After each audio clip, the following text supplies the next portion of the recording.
Zanskar, a single name representing so many things together.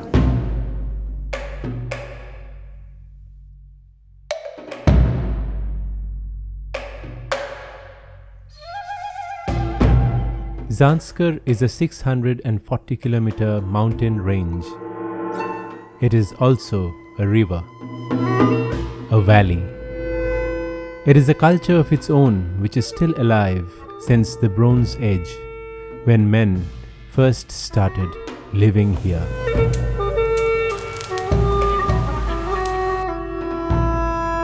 In most academic anthropological studies, the name appears as Zanskar, while Zaskar is more commonly observed in older geographical accounts and maps.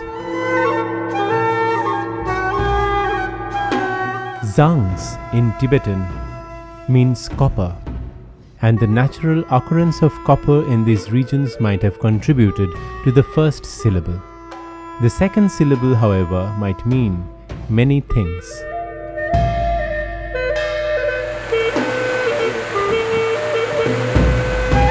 Others also say it might have been derived from Zan, meaning copper, and Skar, meaning valley.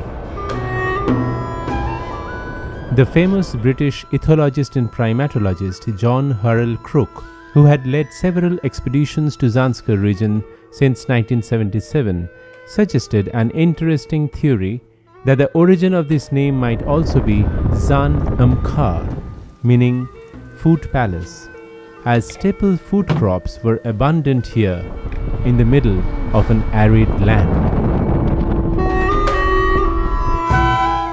We had dreamt for a long time of traveling to this high-altitude semi-desert lying on the northern flank of the Himalayan range. So one fine day, after planning for a few months in advance, we took an early morning flight from Kolkata to make our dream a reality.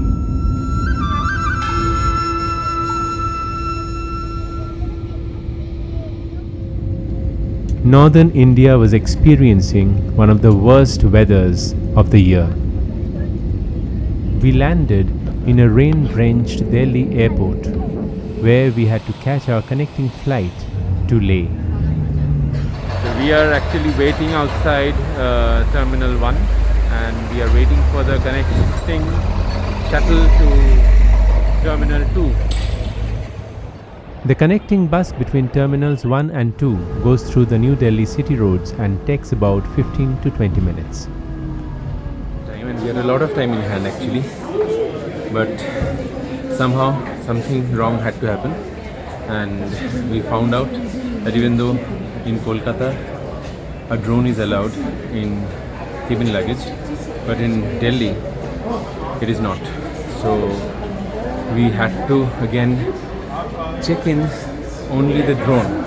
Okay, so it took a long time than what was expected, and finally we could not have any food or even fill up our water bottle. So currently we are just in the queue for boarding the Leh flight, which is at 11:45, and the boarding has already started.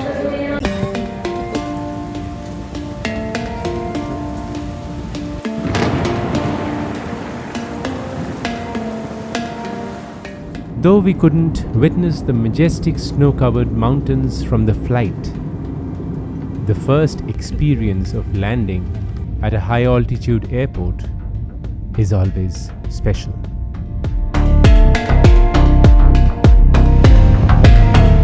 We just moved out of the airport. The airport is a sensitive area. It's a military airport, so photography and videography are strictly prohibited. So we have just come out and hired a taxi to our guest house. Aditi had visited Leh 11 years back, and she was surprised the way Leh has developed. And it has changed quite a bit. Leh was not like this 11 years back. We had planned to stay in Leh for 3 nights, before starting our journey to Zanskar. अच्छा ये market है ना, जहाँ हम वहाँ से आया था ना, वो इससे भी मार्केट शुरू है बस। अच्छा ये पूरा गली गली पूरा मार्केट है।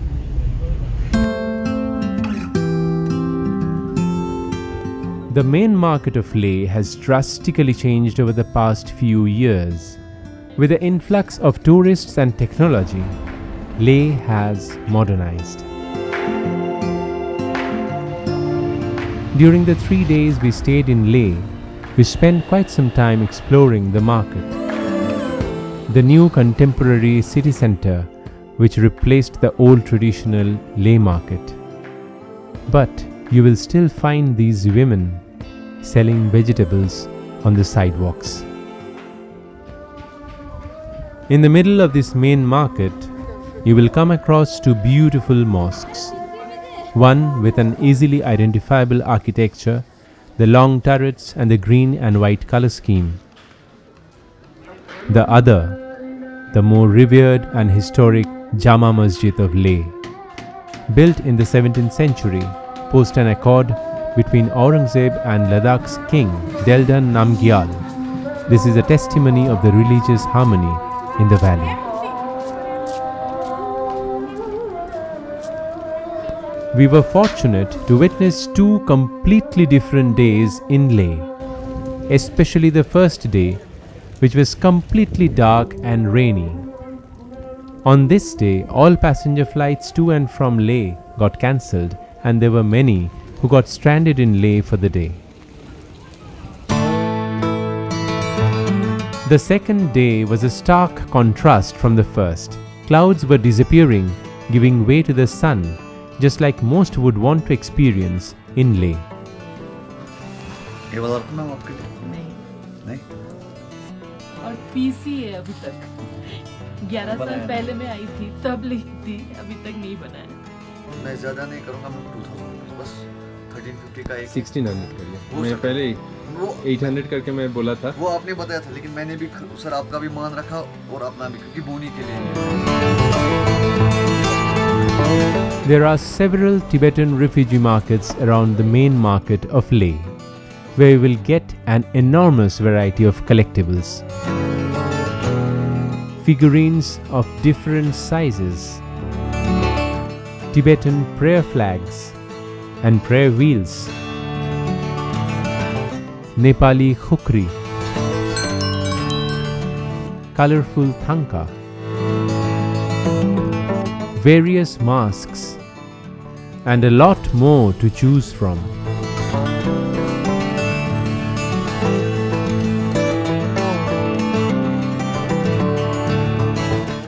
I think everyone is having lunch or it's almost empty. Don't know why. They are packing up maybe.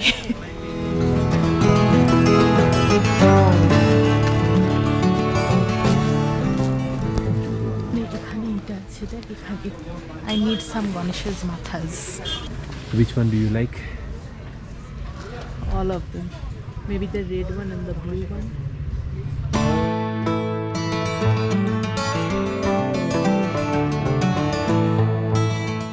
Leh has become a high-altitude tourist cosmopolitan and caters to different taste buds.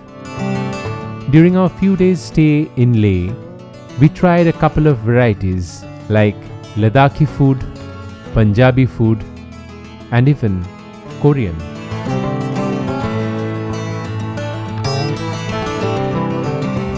The Amigo restaurant has a fantastic ambience, and the way the food is served will be a truly unique experience for any tourist. You get your food prepared right onto your table in front of you. You can either cook it yourself or ask the waiter to help you out.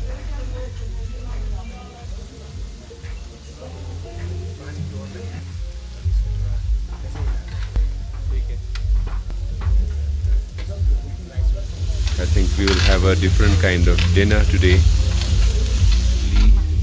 The chicken is now fully cooked and we need to have it with the green vegetables, rice. This is doenjang soup as an accompaniment, which serves with some vegetables and tofu. and there is egg inside in some form. We don't know how. It might have been the raw egg mixed, and it tastes a little bit funny. On the Zangsti road, the Gup Shop at Chai Shai can be a good choice for some evening tea and snacks, and also for some quick Punjabi dinner or takeaway.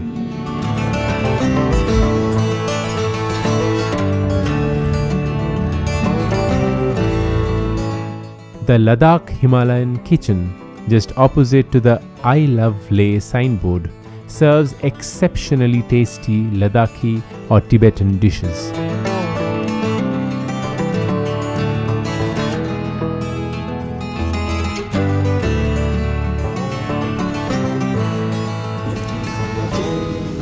So we have come to Ladakh Himalayan kitchen, which has a variety of Tibetan foods and chicken steamed momo. Okay. कितना होता है एक plate में? 8 piece. Acting now. और एक chicken skew मोकटुक तो Tibet There is aloo fing, ting mo, which seems to be like a momo. Moktuk, this looks like abao, yeah. Thukpa, thantuk fry, and moktuk. So we have a variety of Ladakhi food to try from. they are playing on the onomatopoeia. Vinod is the cook, and if you still find him here, we would highly recommend that you try out some Ladakhi food cooked by him, especially the thantuk.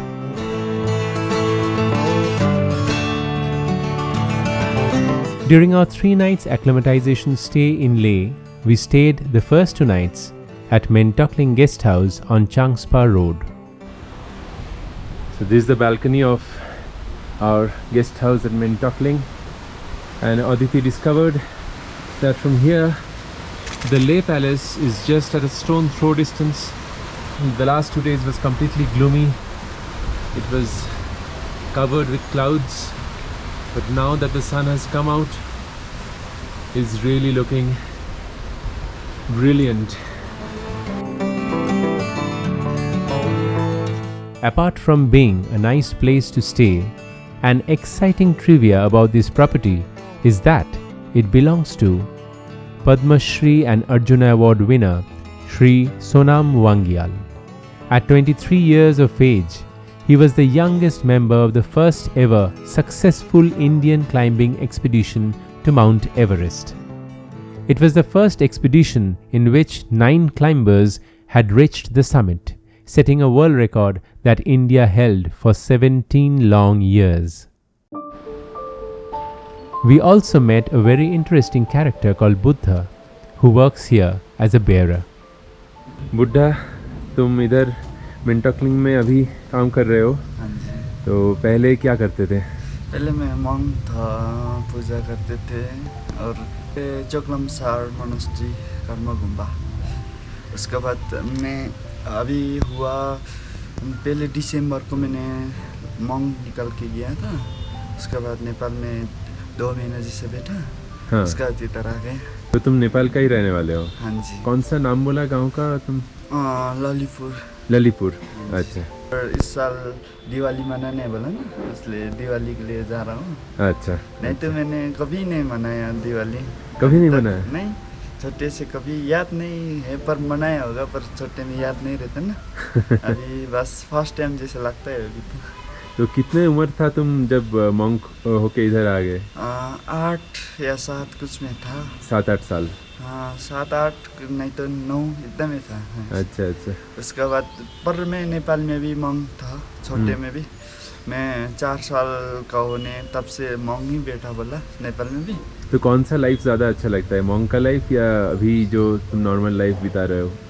अभी कैसे बताऊँ, जैसे कि ऐसे normal life बोले तो monk life में होते हैं सब पूजा पाठ इतना, और ऐसे होते हैं ना फैमिली को इतना सपोर्ट नहीं पाता है। हाँ। सपोर्ट कर नहीं पाता है। हाँ। और इतना अपने मॉन्क जैसे कि आप न खुद को गॉड को समझ के बैठना पड़ते हैं ना, अच्छा मम्मी पापा से दूर, और उसीलिए मैंने मॉन्क छोड़ दिया था क्योंकि फैमिली थोड़ा प्रॉब्लम हुआ था। अच्छा, और मम्मी तो अभी देखना पड़ेगा फैमिली को भी। हाँ जी, इसलिए बहुत अच्छा, अभी बहुत ये अच्छा। काम कर रहा हूँ।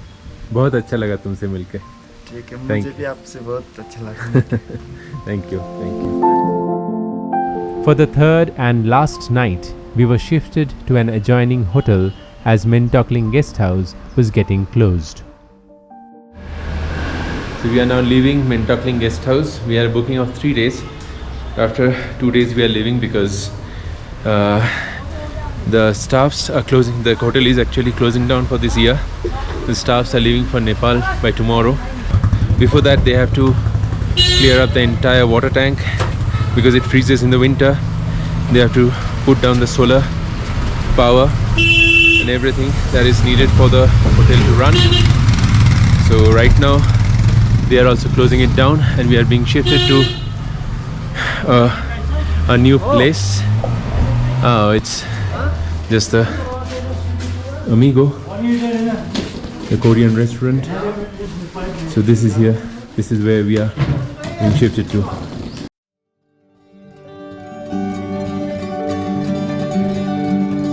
This new accommodation, the GLASYANG guest house, is a very well maintained, clean accommodation with prompt service.